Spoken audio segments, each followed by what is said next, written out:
Hi everyone, I am Mukesh Upadhyay. Welcome to online class and this is standard 8 our resource. And I have set a video of a standard 10 and in this video I have already explained about the resource. And today your topic is our resources. We all know that sources are very useful for human needs and requirement. That's why these sources becomes what? Resource. And the process that a source become a resource is the development of a resource. Today we explain about that what is resource. So resource are all the sources which are available in the nature that satisfy the human need and requirement, which are very useful for the human beings. These are called resources, and resources are very beneficial for the development of not only human being, for entire society and entire earth also. So we all know that there are variety of resources in the nature, and these resources have its tremendous value. Resources are useful in each and every spheres of life. That's why on the basis of value, resources are classified on economic value, aesthetic value, ethical value and legal value. Economic value, all minerals oils are very useful for any nation's economic value. Aesthetical value, all the natural resource like rivers, like desert, like forest, wildlife, everything. These are aesthetical value for us. Now ethical value, we do not think about our present, we also think about our past. And if we sustain the resource and use the resource in limited and judicious ways, which are very useful for our future generation, that's why these resources are called ethical value resource. And now legal value. We must protect each and every resource which are very beneficial for the entire living being and entire social group. So those who work in indiscriminate way, illegal way, we must protect each and everything, either forest or wildlife or water or air, pollution, etc. So that's why resources are really very good or beneficial for us. So now, for the importance of the resources, we just try to classify the resource, because we all know that land, soil, rocks, forest, vegetations, animals, fossil fuels, minerals, these are the natural materials, and these materials are provided by God, or you may say that these are God gifted. So what we call about that? We first introduce this resource, then we try to know that how it originates. So on the basis of origin, resources are classified into two ways: origin, utpatti, first biotic, and second abiotic. You all know that. So on the basis of origin, which is biotic and abiotic. Biotic means what? All those natural material which is related to the living beings. All living beings are biotic. All non-living beings are biotic. Living beings like natural vegetation, like wildlife, human beings, etc. Abiotic, water, land, soil, etc. But abiotic are very essential for biotic. That's why it makes biodiversity, it makes biosphere, and it creates living conditions. Now we move the stage of development. Stage of development. When you use this resource, now we move to the part of development. What development? All natural resources, all natural materials converted into resources or final goods for human satisfaction. These processes are called development. These processes are called development. Suppose raw material to finished good. So in between the process happen to convert raw material into finished good. That is the part of development.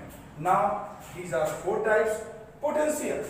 Potential, that means that there are so many resources in the nature, but due to lack of technology, these are not being utilized.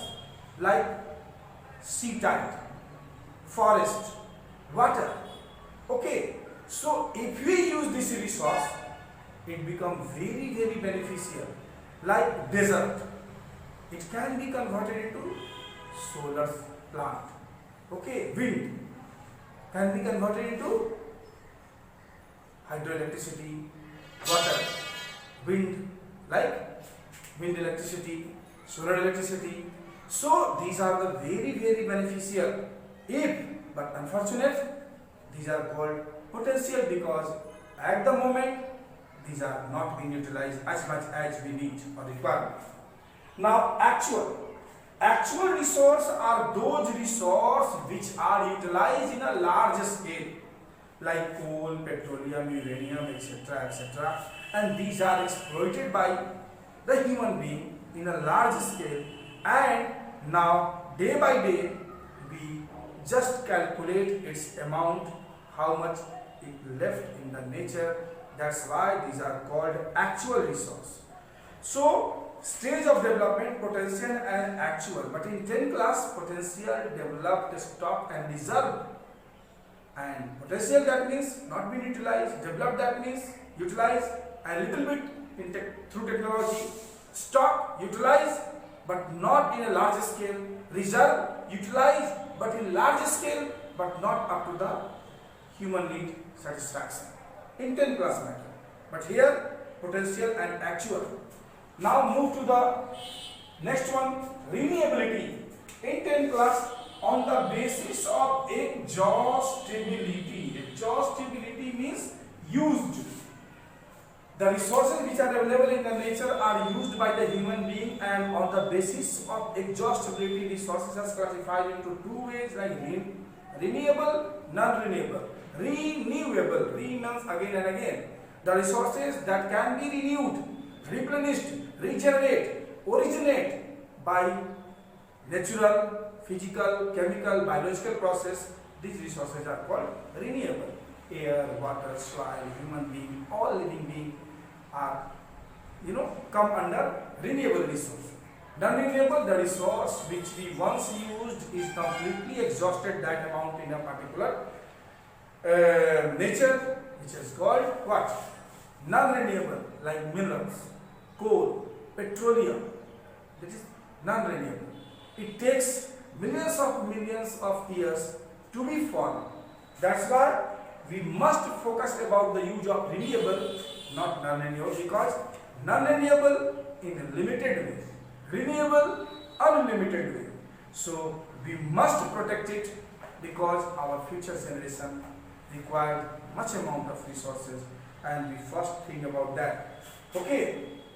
Now on the basis of man-made, look at here, man-made, that means what? The entire infrastructure in the nature, city, multi-city, metropolitan city, metros, roadways, bridges, understand? Satellites, man-made.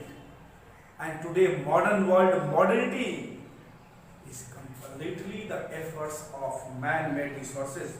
And that's why, look at here, our technical expertise, government structure, political and economical institutions, social and cultural setup, these are completely done by man-made.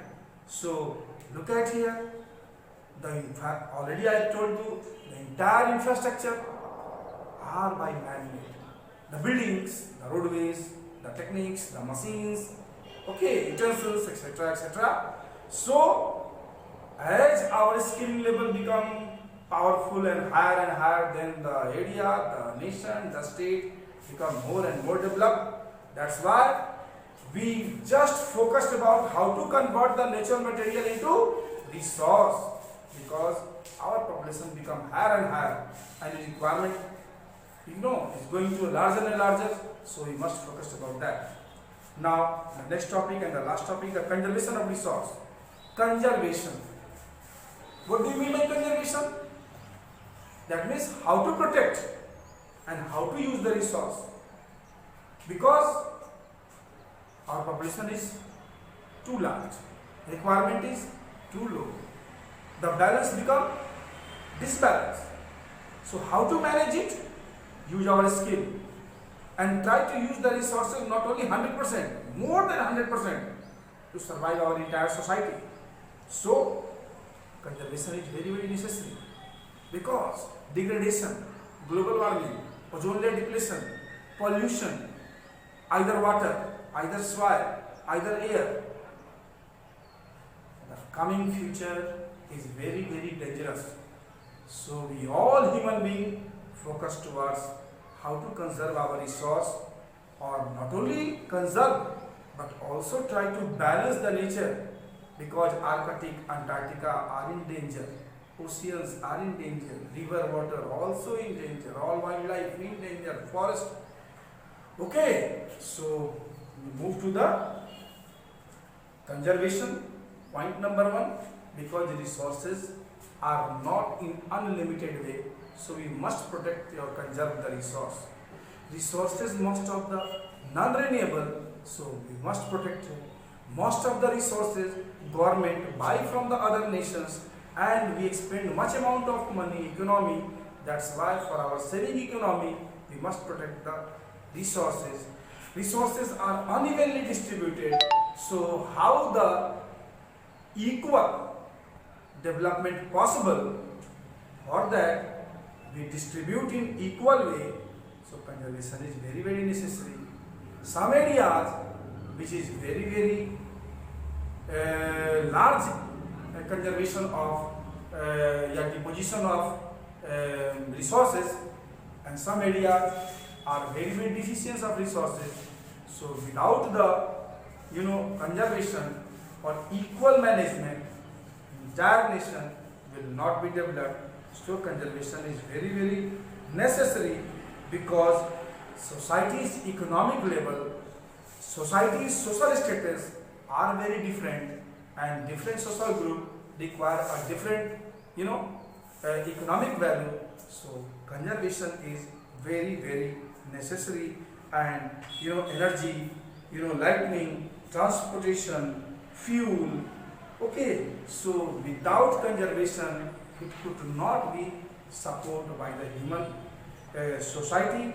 So we move the path to adopt the sustainability of development. Sustainability of development, that means what? Sustainability of development means use the resources in that way which do not harm the natural environment, and not only provide the need and requirement for the present but also fulfill the requirement of future. वर्तमान की जरूरत का ख्याल रखते हुए भविष्य का भी ख्याल रखना है, और अपनी नेचुरल वातावरण को नुकसान नहीं पहुंचाना है। इस तरीके का साधन अपनाना है कि आपका काम भी हो जाए और नेचर को नुकसान भी ना पहुंचे। इसे हम बोलेंगे सस्टेनेबिलिटी ऑफ डेवलपमेंट, और इस तरह से अगर आप करेंगे तभी हमारा भविष्य बच सकता है। Because in today's circumstances, wastage and excess consumption, these are happening each and every day. We must prevent pollution, try to focus the recycle and reusable resource, preserve our biological diversities, and try to create some alternatives, means focus more and more on renewable source. That's why sustainability of development focus towards how to manage our future generation. So guys, I hope you understand the chapter, and only 2 and 3 page chapter. First you read it, and after that I will provide questions. Thank you.